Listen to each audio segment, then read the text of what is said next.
So hello students, welcome back to our video lectures, and today we are going to discuss about the second part of the language of chemistry.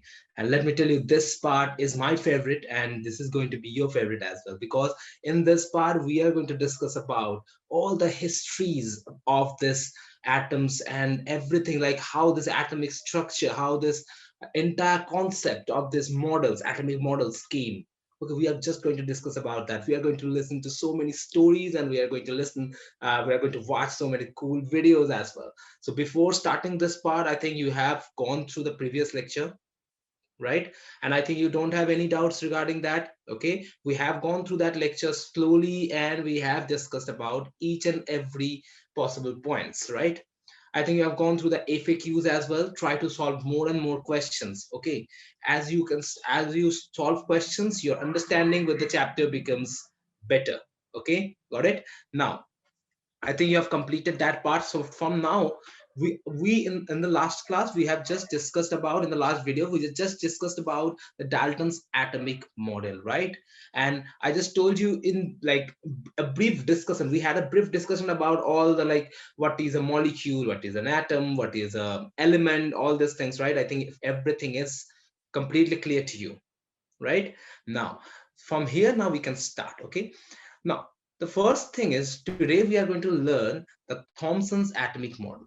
Okay. After that, this is this is the history of atomic models. After that, the Rutherford's atomic models. After that, Bohr's model, and in the end, we are just going to do some FAQs only. Okay, like we do every time. Okay. Now, let me tell you the entire story, like everything, how everything started. Okay. So the year was 1835, when there was a scientist, Faraday, who told us, who just gave an idea that the atoms might have some charge. Okay, you know about electrolysis, right? So in electrolysis, what happens is, like, there is a charge coming, and as a result, the entire, the chemical that breaks down, right? Whatever salt is there. So this was the idea of Faraday's. Faraday mainly worked on electrolysis only. Okay. Okay. Now, the thing was about Faraday just gave us the idea that uh, everything, okay, everything that has a particular charge.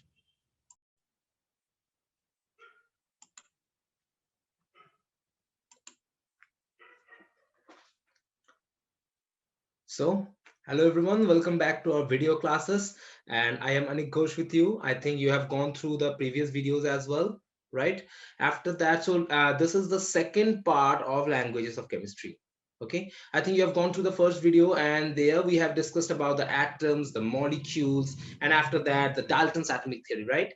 And in this video, we are just going to discuss about the, like, how this atomic models were going, and like coming in that time. Okay, so what was the progression when, like, from the Thomson, after that Rutherford, after that Bohr, and after that there were some other scientists as well, like Heisenberg, like Sommerfeld. So every one of them were important.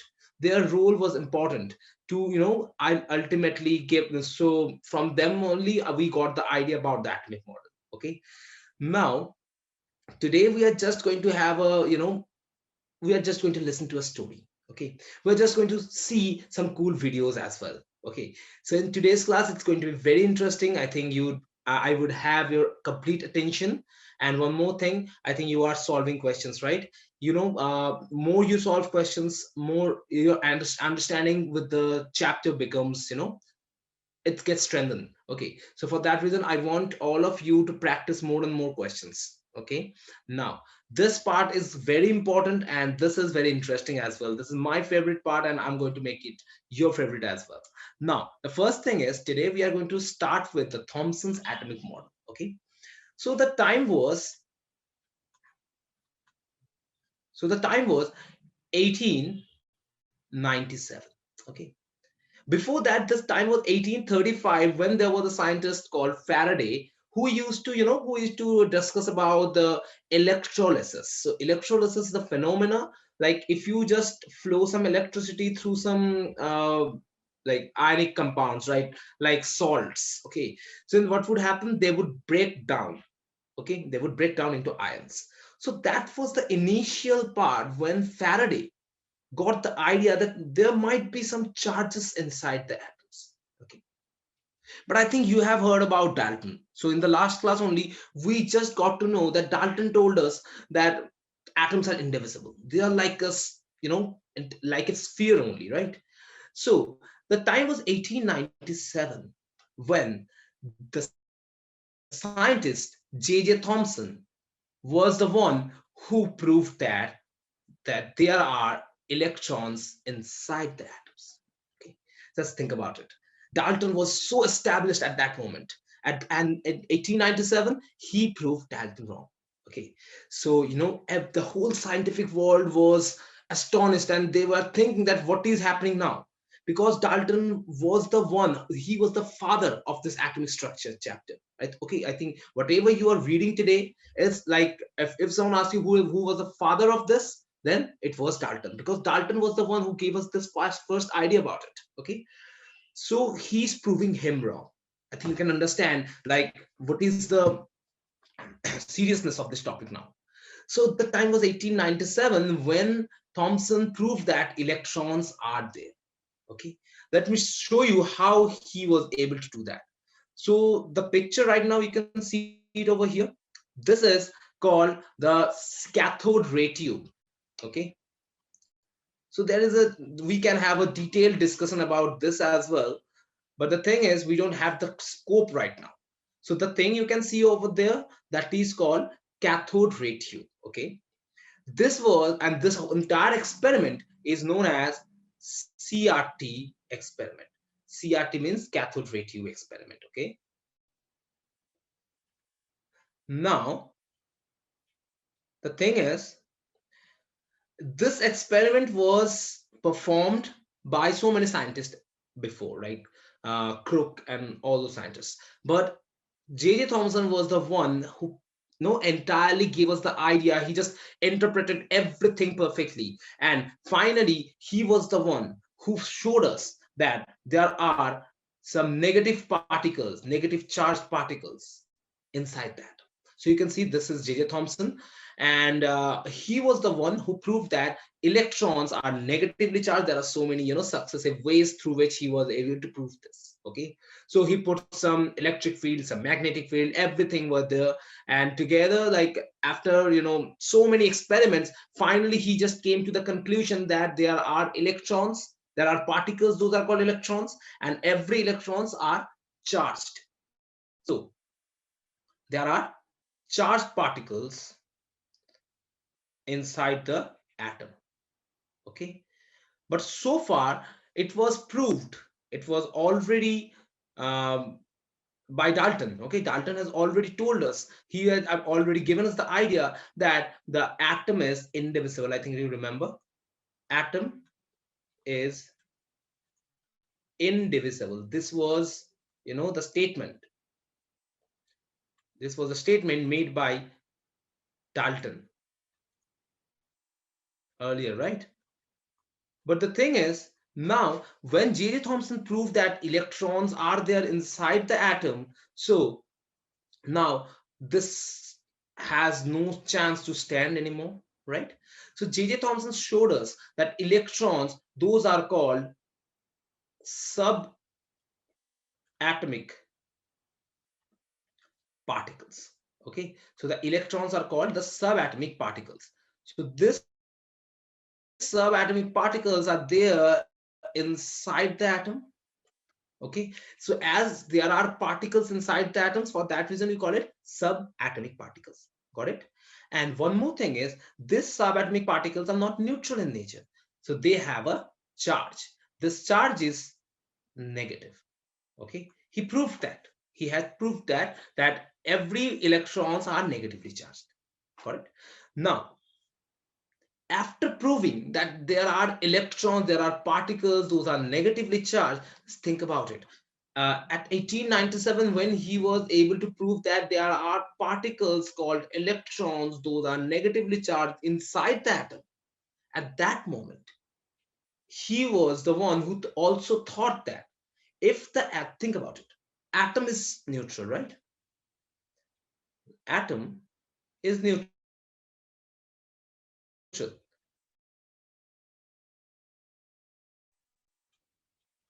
generally, right? Are things, those are negatively, there are particles, those are positive charged as well. Getting my point? Because who is neutralizing that negative charge now? As there are negatively charged particles, so as the entire atom is neutral, so there must be something which is positively charged as well. Fine, I think you got it so far. Because they are together, they are canceling each other. Okay, the negative charge and the positive charge, they are just canceling each other. Okay, now for that reason, the overall charge of the atom is neutral. Got it? Now look at it.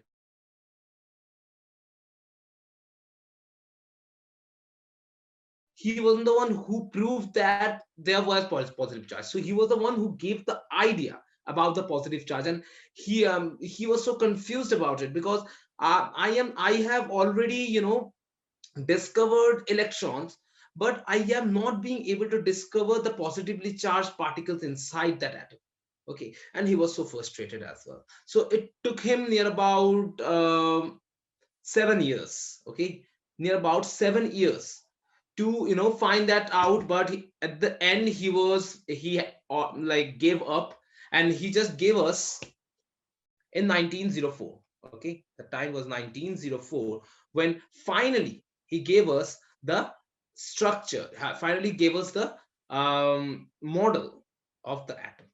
Okay, and the model looks like this. As you can see, it looks like he just told us that atom is just like a sphere. Okay, and inside that sphere there are entirely, the sphere is entirely, surrounded by the positive charge. So I would rather say it's like, it's like the watermelon. This is what this analogy was taken by J.J. Thomson only. J.J. Thomson told us that it's like a watermelon, and he called this model as watermelon model. So you can also say this is a plum pudding model. Okay, this is more, authentic. So the plum pudding model. Okay, now the thing is, this model is called plum pudding model. So he just told us that it's just like watermelon uh, as well. So if you have ever seen watermelon, you know that there is a red part inside that watermelon, right? And after that, inside that watermelon, so if I just try to draw a watermelon now, let's see.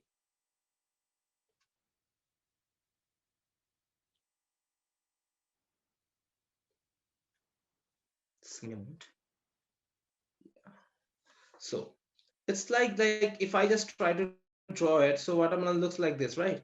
The entire reddish part, right? Now he just compared this reddish part of this watermelon with the positive charges inside that atom. So he just told us, like, there is a reddish part in watermelon. Similarly, the positive charge inside the atom is just situated like that only. Clear? And the negative charges, are just like just like the seeds embedded in it. Okay, what happened? Yeah, so it is just like the seeds embedded in it. So the atom is entirely surrounded, entirely, uh, taken by the positive charges only, and inside it, like the seeds in the watermelon, the negative charges are embedded in it, like the way you can see them. So these are the electrons, but just remember one thing, he didn't knew about the positive charged particles inside the atom. Okay, so don't call them atom when you are, well, don't call them protons when you are discussing about the J.J. Thomson's model. Okay, so they are just some positively charged particles. Okay, positive particles. Fine. Okay, clear, I guess, so far. Now The thing is, this was the J.J. Thomson's model. Now, let's just go through our PPTs for a moment to make our understanding better with this model. So,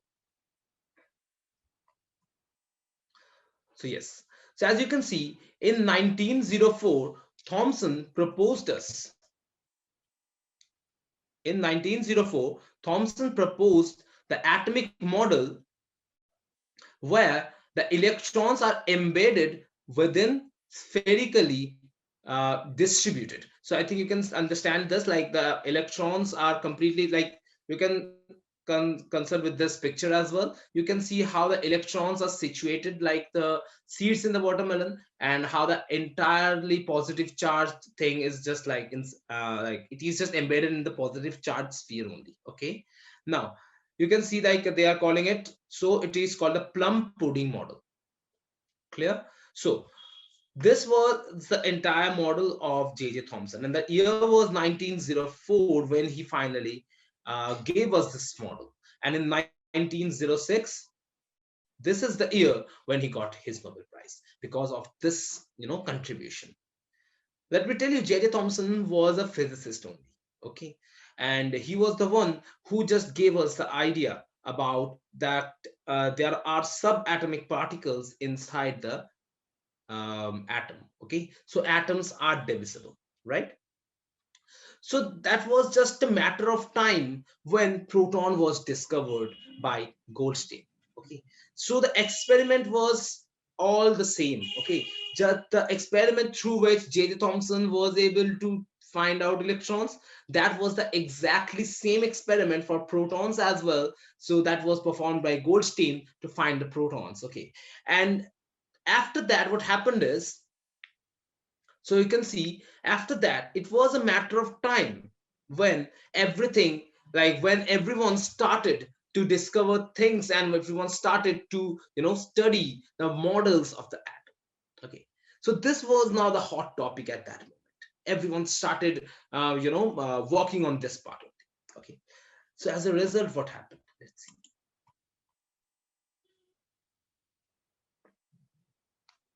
Now, the time finally came, 1911.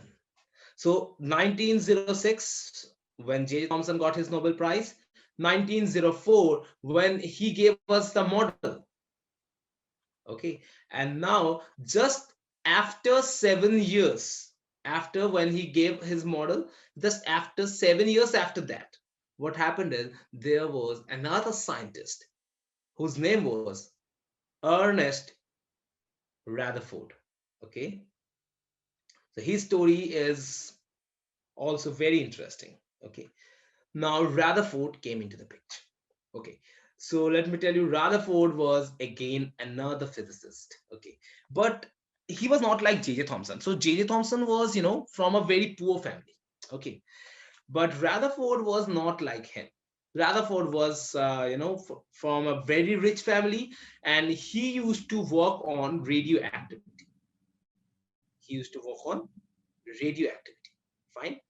So I think this is a very much mysterious topic to you as well, right? Radioactivity. Like I think you have heard about like the the explosions that happened for in the Second World War in like Japan, Hiroshima and Nagasaki, right? You have heard about them, right? So nuclear war. So in there, they have used some radioactive elements only. Okay, so for that, still there are in Hiroshima and Nagasaki, so still the children, those are the newborn children, are they are retarded. Okay, still there are children with deformities. Okay, they are like taking birth. Now the thing is, he was studying about them only. Okay, so in radioactivity, so this is his point, and he just saw something, so it was not him actually. So the experiment was done by, he used to associate, okay, Geiger and Marsden. Okay, they were associates of Rutherford. Okay, now thus entirely like they were just studying about something else. This was not their main target. Okay, they were studying about something else. So what they were doing is, so their target was to find out, okay, to find out the penetrating ability of this radioactive element. Let me tell you something. Radioactivity is some, it's a very mysterious process. Okay, so there are so many things to read about radioactivity, but right now I think there are particles called alpha, beta, and gamma that comes out from a particular body, from a particular element which is radioactive. I think you know this thing, right? Alpha particles, beta particles, and gamma particles. All of them are very, very harmful for us. Fine. Now the point is, like, Draeger and Marsden was just trying to find out what is the penetrating ability of these alpha particles, beta particles, and gamma particles. So it was more like they were trying to find out that, like, what is the power of these particles. Okay. And in order to do that, they just discovered something else. Let's see. Now, the time was 1911, right? When they were discussing about that, they were trying to figure out what is happening with the alpha particles, beta particles, and the gamma particles. And at that moment, they just figured out something else. So what happened is, so first to do this experiment, they took a gold foil. Okay, so you can see in this picture, everything in this picture, right? So they took a gold foil. Okay. Now this gold foil, I would come to the point, like, why are they taking gold foil? I would come to that. But they just took gold foil, and there was another setup. In this setup, you can see it is written that radioactive source of alpha particles. Okay, so it is more like they just took a radioactive element. So this red guy inside it is a radioactive element. Okay, so this was mainly bismuth 83214. Okay, this was bismuth 83214. This was the radioactive element inside it. Okay, now what happened is it emitted alpha particles like this. Okay, it emitted alpha particles like this. Okay, now I would go into that part, that what happened afterwards. But before that,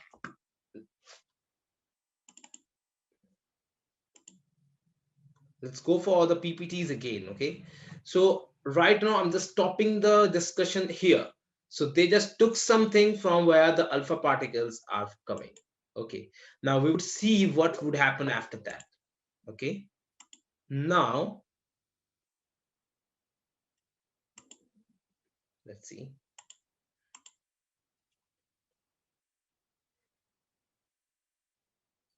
Okay, yeah, okay, just wait for a moment.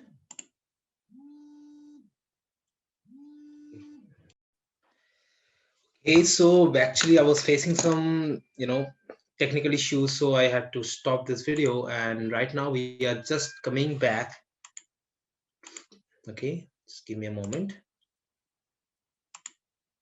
Okay, so I think you can see everything now again. Okay, yeah. So the Rutherford's model, right? And in the Rutherford model, so we were just discussing about how the alpha particles were coming out. Okay, I think so far you have understood that Rutherford took some radioactive element inside that uh, box, right? And that radioactive element was 83 bismuth 214. So radioactive elements can emit alpha, beta, and gamma, three types of rays. Okay, and they were just discussing about the penetrating ability of those rays. Okay, Krieger and Marsden, they were the associate of Rutherford, and what they saw is, the experiment was showing something which was actually, actually proving J.J. Thomson wrong. Okay, we would see what was the observation of that experiment.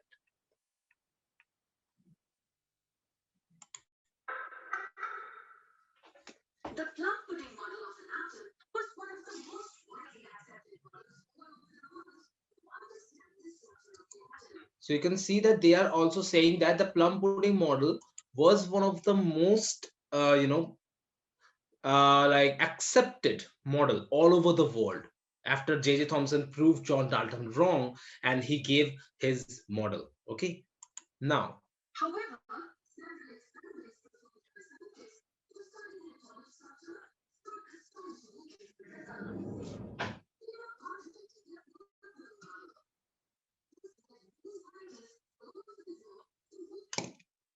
so the thing is, they are saying that when there were scientists who did some experiment, there was time to time they were feeling that this plum pudding model is not falling right. They was feeling that something is wrong with it. Ultimately in 1911 Rutherford came with his model.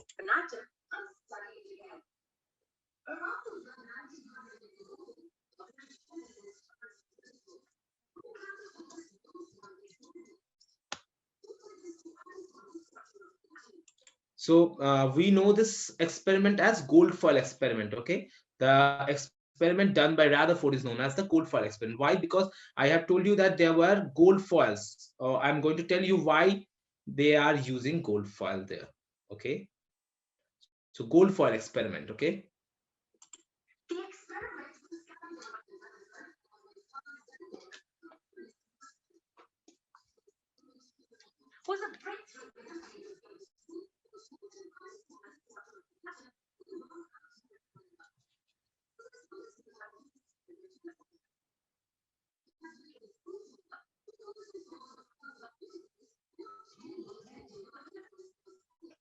okay. The first thing is he took a source of alpha particle. Source of alpha particle means radioactive element inside a lead container. Okay, just note these things. So he took something which was a source of alpha particles inside a lead container. So why lead? Why the container was made up of lead only? Why not any other element? So let me tell you, lead is a very heavy element. Okay, it is a very heavy element. Now, this alpha beta gamma rays are so harmful for us that it can change our DNAs and RNAs. It can make us, it can be the reason behind giving us cancers as well. Okay, so to protect ourselves we need something that can prevent those alpha beta and gamma particles fall into our skin or our body. Lead is something that prevents this alpha particle to go out. Okay, so that's why they took lead box, because lead, the a certain thickness of lead can stop the radiation of alpha beta and gamma particles. So alpha beta and gamma particles cannot penetrate through that much thick lead. So for that reason only they took this lead box. Clear?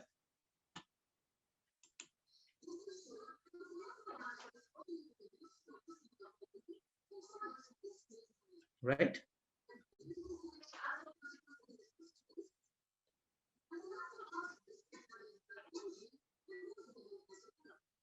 Yeah. So now here is a very important point. So why only the alpha particles? Why not beta or gamma particles? So he just let alpha particles out. Okay. So why did he choose only alpha particles? Because the alpha particles are bigger in size, they are heavy, okay, and they are highly energetic. Okay, fine. So for that reason, the alpha particle was taken into consideration.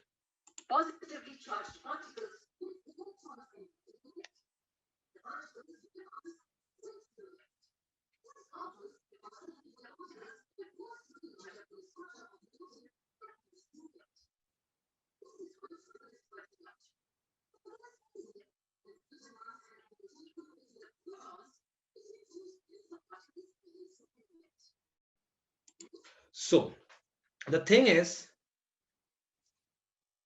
if if the atom is made up the way J.J. Thomson told us, then what can happen?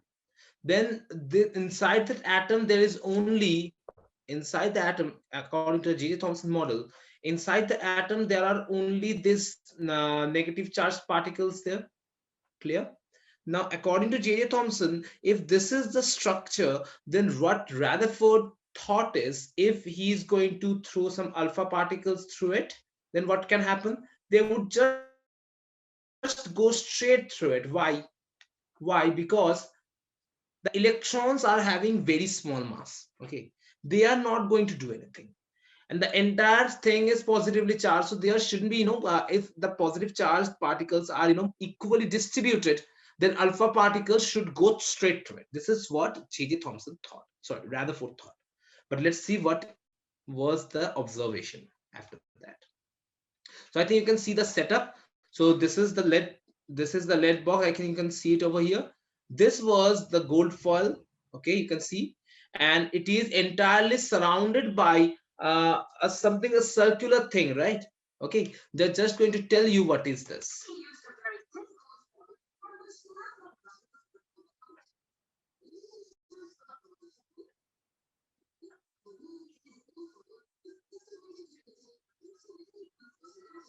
So here's the reason why they choose gold foil.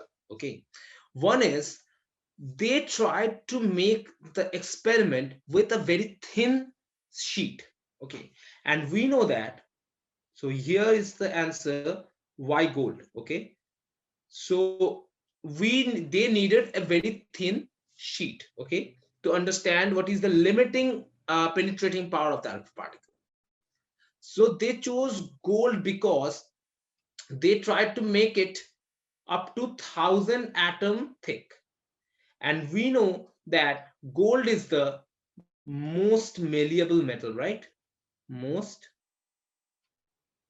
malleable metal. So for that reason only, we can, beat gold into the sheets, right? So for that reason, he chose gold only. Clear? Now,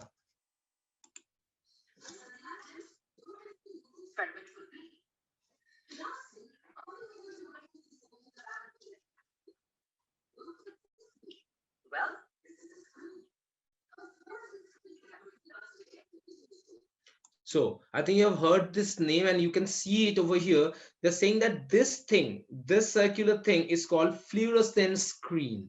Okay. Now, what is the speciality about a fluorescent screen? Okay, just tell me, have you ever seen, like, in any one of your friend's house, so there are stickers on their walls? If you just turn off the light, you'd be able to see them glowing. I think I've seen them. Now, that is what fluorescent looks like. Okay, so fluorescent is a material that would glow when you turn off the light, or that has a tendency to glow, that has a tendency to show sparks. So this is the thing about fluorescent materials. Okay, they can glow even with the absence of light. Okay, so there are so many materials. So here we are going to use zinc sulfide. So there are so many fluorescent materials as well. Okay, like phosphorus, like barium platinum cyanide. Okay, so here I'm just going to discuss about all this thing in details after we finish this video. Okay.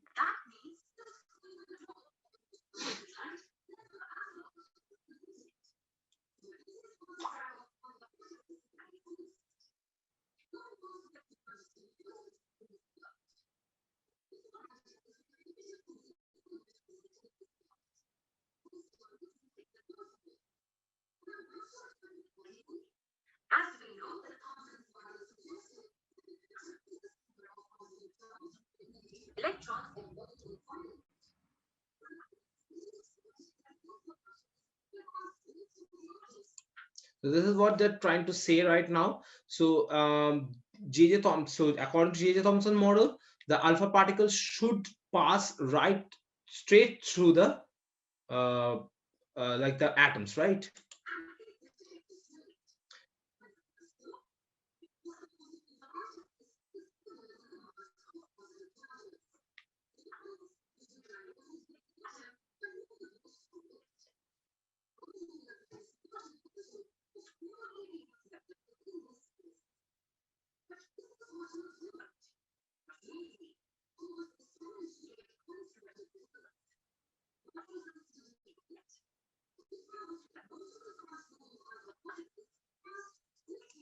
So now you can see what happened actually. So he expected that the alpha particles should go straight through it, because maybe you are a little bit confused in here, right? So let me tell you, the alpha particles are very heavy particles, right? So they are very heavily, particle heavy particles with high charge, high positive charge. Okay, so let me write about the alpha particles over here. So the alpha particles are nothing but they are represented at He2 plus. Okay, so the alpha particles are just like the helium ions. Okay, like they have 4 mu masses. Okay, so this is alpha particle. So this is a positively charged particle. Okay, now the thing is, when you are bombarding an alpha particle through the atom, what would happen? The atom is, having positive charge inside it, so there should be so many things, but think about it, the masses. So the alpha particles are very heavy, and the particles those are inside the atom, they are very light. So the alpha particles should go straight through it. There shouldn't be any types of deviation inside it, right? There is no such no such scope of doing that. But instead what he saw is, you can see, he expected all the alpha particles should go and hit that fluorescent screen just behind it. But what happened, it was hitting the screen in all the possible directions. Okay,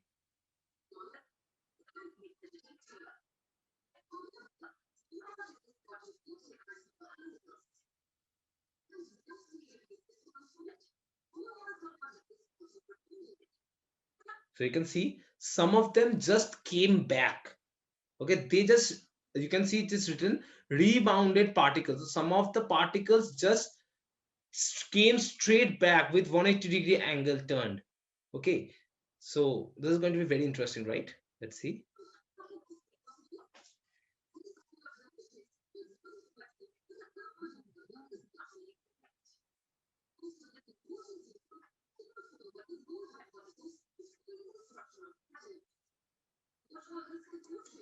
So let's see what happened actually in details. So he was the one who took this lead box.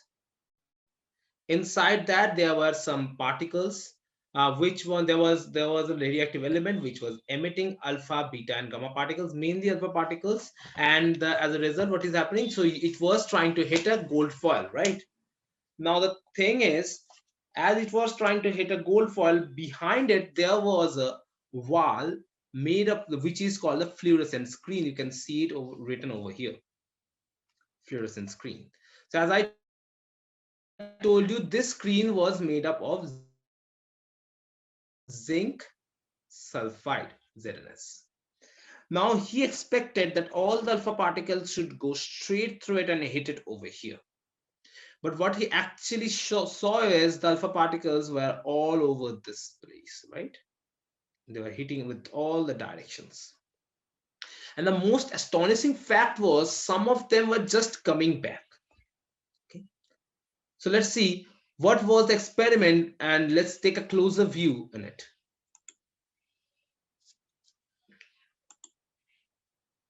Okay.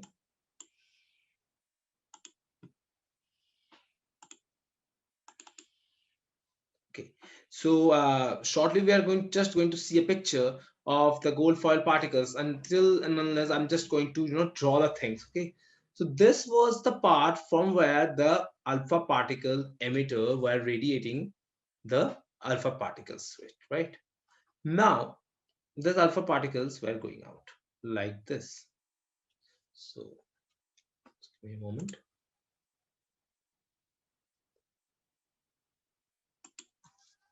So they were just going like this only. Okay. Similarly, some other alpha particle sources as well. Okay. So this was the scenario. Now what happened is, we thought we thought that the all the alpha particles are just going to go straight through it, and we thought that it is going to hit this screen just behind it. Okay, just here. That what we thought is going to happen. going to hit the screen over here only. Okay, but it was, getting deflected in all the possible directions. So what was the reason behind it? What was the actual reason behind it? So the thing is, from here, most of the alpha particles were going straight through it. Okay, so Rutherford just told us that as most of the particles were going straight through it, like this only, so he just told us that most of the part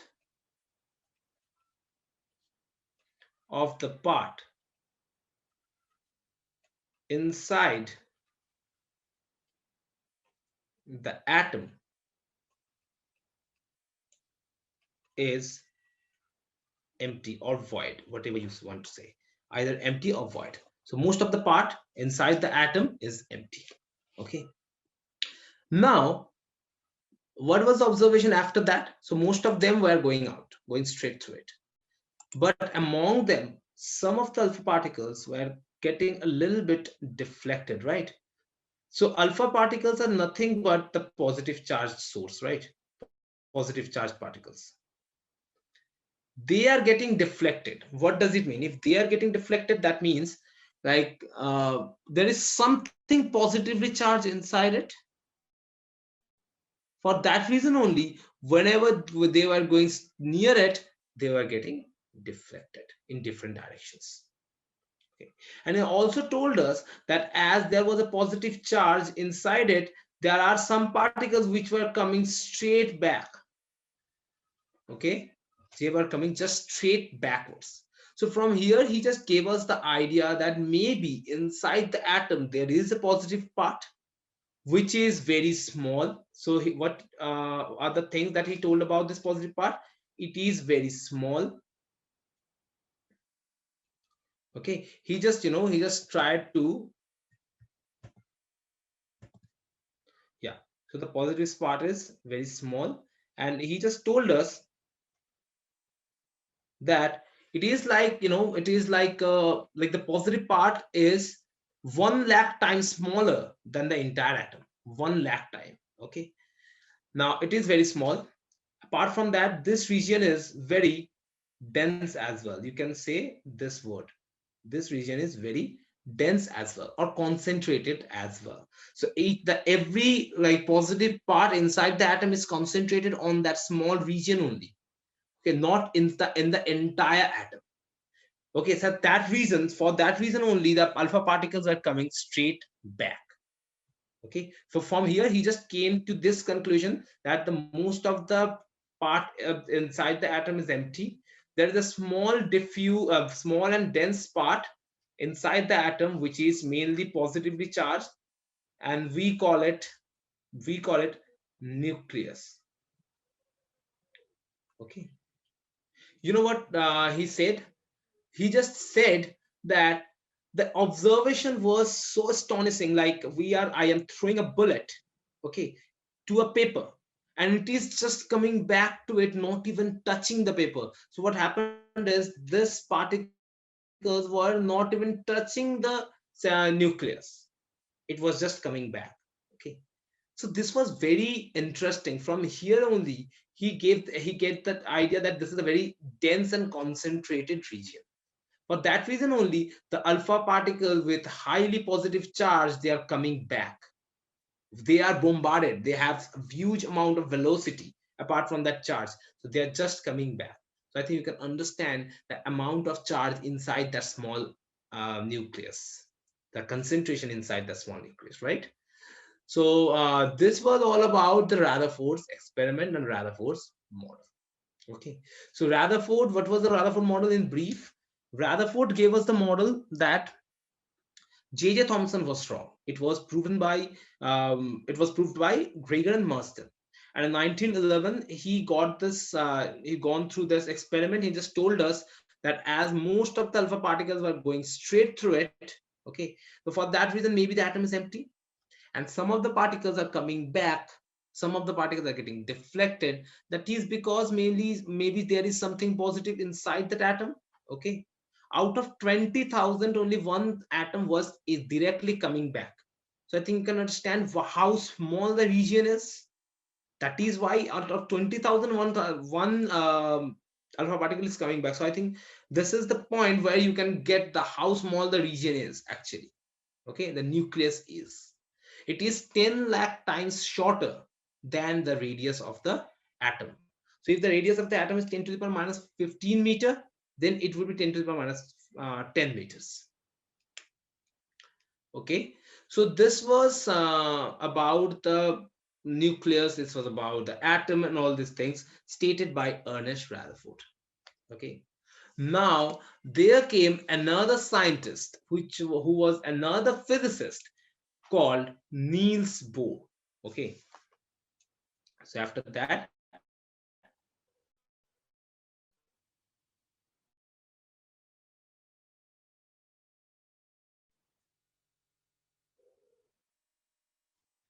okay, another physicist from the same region, and he used to study in wave mechanics. He studied about wave mechanics. Fine. Now he just told us, he just gave us the idea that even the Rutherford's model is wrong. Okay, let's see what was the Bohr model and what was the history behind it.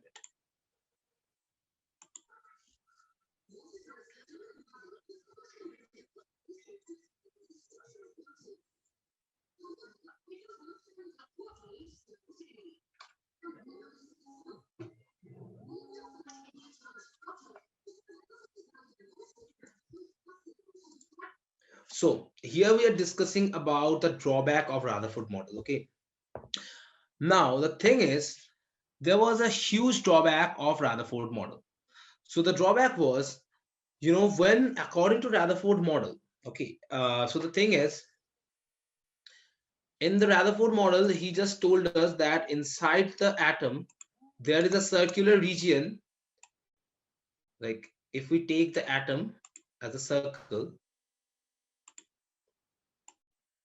like this, let's just draw the nucleus first. If I take this as nucleus, okay, and if we take the atom like this, okay, we just need to draw another shell as well. Just a moment.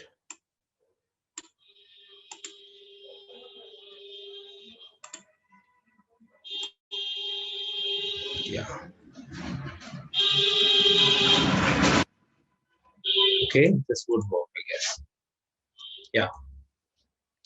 So if this is the nucleus, okay, so this is the nucleus. According to Rutherford model, we call this thing as nucleus. Fine, fine so far.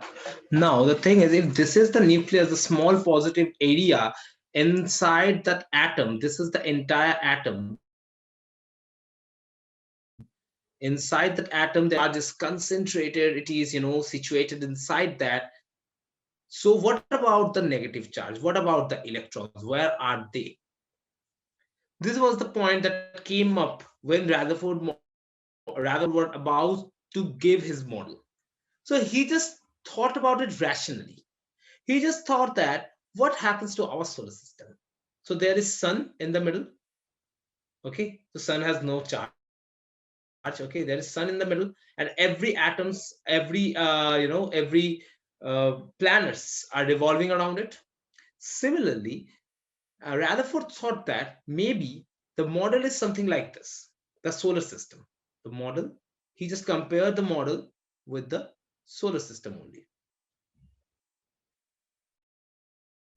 That maybe here as well, the nucleus is positively charged, it is just in the middle, and the electrons are revolving around it in the way um, the planets are revolving around the sun. So he just gave this planetary model. We just call this thing as planetary model as well. So he just gave this model, which is called the planetary model of Rutherford. Fine. Now this was the final expression given, final statement given by Rutherford about his model. Now let's see what happened to the next part. So Niels Bohr came up with his idea that it was mainly, the scientist was Maxwell. Okay, but you don't need to remember this many names. Okay, you just say that this was Niels Bohr who gave us the idea that Rutherford's model is somewhere wrong. Okay, so what was the wrong thing about it?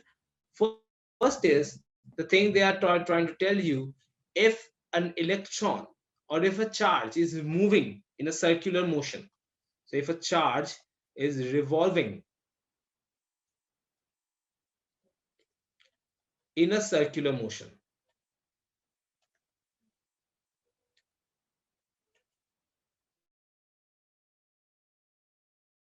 okay, in a circular motion, then what can happen? Then it should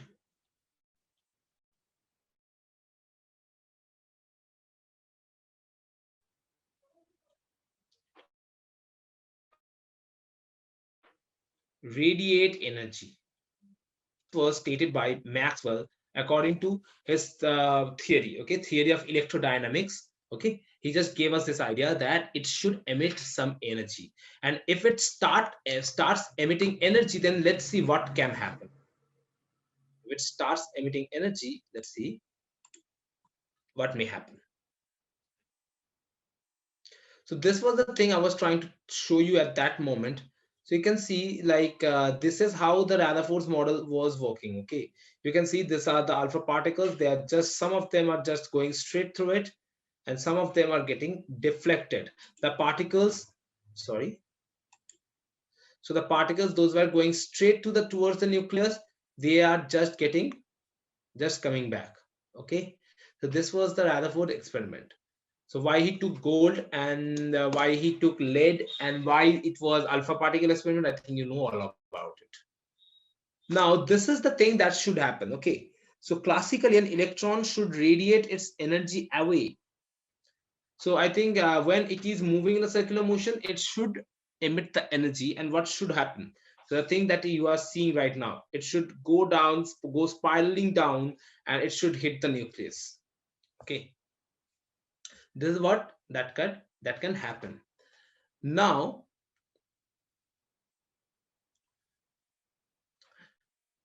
this was stated by Maxwell. So similarly, definitely there is a drawback. Now let's see what they are saying over here.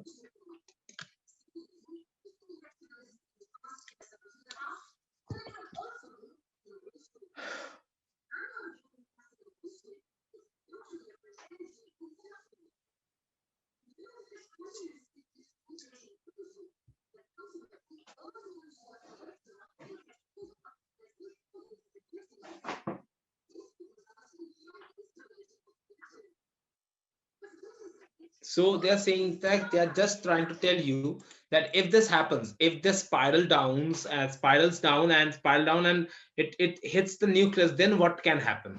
Then the first thing that would happen is the atom would get destroyed, right? And if the atom gets destroyed, then what can happen?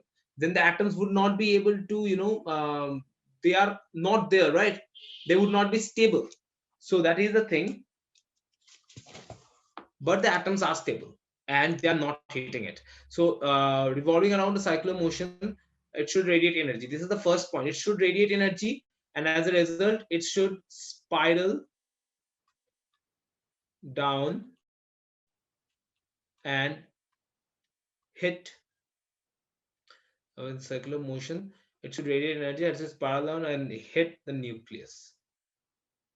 Okay, this is what they thought you are going to do. Okay, so revolving a circular motion and it should radiate some energy and spiral down and hit the nucleus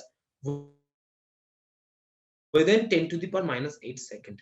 The entire nucleus should get destroyed, but this is not what's happening, right? Actually what's happening is nucleus is very much stable now, right? Now what is this happening? Let's see. And how do we know this? Because in nature all the atoms are stable. That means the hypothesis for the temperature is also incorrect.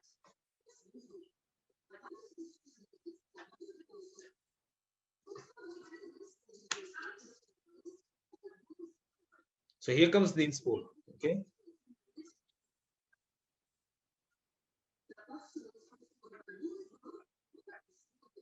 So the postulates of these four.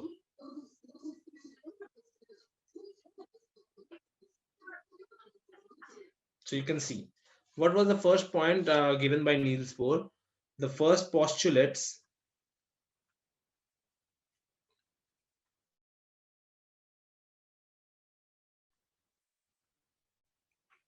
Okay, the first one, only certain special orbits called discrete orbits of the electrons are allowed inside the atom. Okay, so he's saying now the electrons would revolve around the nucleus in some particular energy level. Okay, like E1, E2, E3, E4, and the electrons are revolving on those. Okay, so they are inside this orbit. When the electrons are inside the orbit, uh, what would happen is, like, they would not take up any energy and they would not radiate any energy. Okay, this was stated by Niels Bohr. Okay, every electrons have their own energy, and he gave this electronic energy levels some names: K shell, L shell, M shell, and N shells. So these are the names of these energy levels given by Niels Bohr.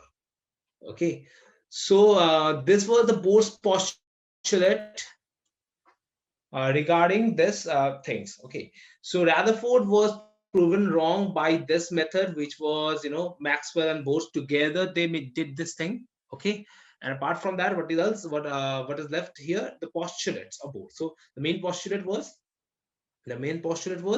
like E1, E2, E3, and E4. They are basically like K shell, L shell, M shell, and N shell. Okay, I think you got my point. So they are like shells. We call them shells. Okay, K shell, N shell, L shell, M shells, and N shells. Okay. Okay, so this was all about the Bohr's model. Okay, and I think we have discussed about the Rutherford's model, the J.J. Thomson's model, everything about it. So let's go and check out some FAQs on this topic so far we have read. Okay, so the first FAQ is, what are the two main features of Rutherford's atomic model, and state its one drawback? Let's see. According to Rutherford's model, an atom consists of the atom consists of centrally located nucleus, and the second was the outer circular orbits. So the electrons are centrally located inside the nucleus and the outer circular orbits. Okay, so these two are the Rutherford's model. So I'm just making it simply, I'm just simplifying it a little. So according to Rutherford's model, the electrons are revolving around the nucleus in different orbits. Okay, I think you got it now. A positive charge mass is located centrally, called nucleus. The entire mass of the atom is concentrated, okay, in it, and it is the dense part of the atom. Size is very small as compared to the whole atom, exactly 1 lakh times.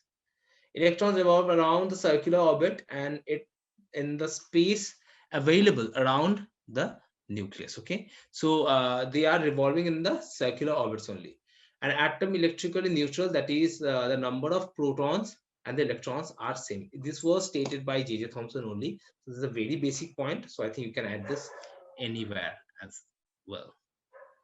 Okay, now what are the observations of the experiment done by Rutherford in order to determine the structure of atom? I think you know this question and how to answer this.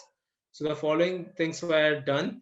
Most of the alpha particles have passed straight through it, okay, through the wire or through the foil without any detection, any deflection of their path. Okay, only few reactions of alpha particles were deflected from their usual pathway. Okay, those were just getting near the nucleus, they are getting deflected. Only a few particles bounced back. Okay, those who were exactly hitting the nucleus, they bounced back. Okay, so I think that's it. That's all about it. I think you have enjoyed today's class, and it was all about the stories and how everyone came, each and everyone came one by one and proved the other scientist wrong. And let me tell you, Niels Bohr is not the ultimate scientist, so there would be other scientists as well who would be coming and proving that Niels Bohr is wrong. Okay, so we would look after that, and that's it for today. I think you have understood each and everything. If you don't, then you just write it on the forum, you have it there. Okay, and there would be a teacher who would just join you. Okay, thank you everyone for your attention. I think we would be meeting in the next class. Okay, bye everyone.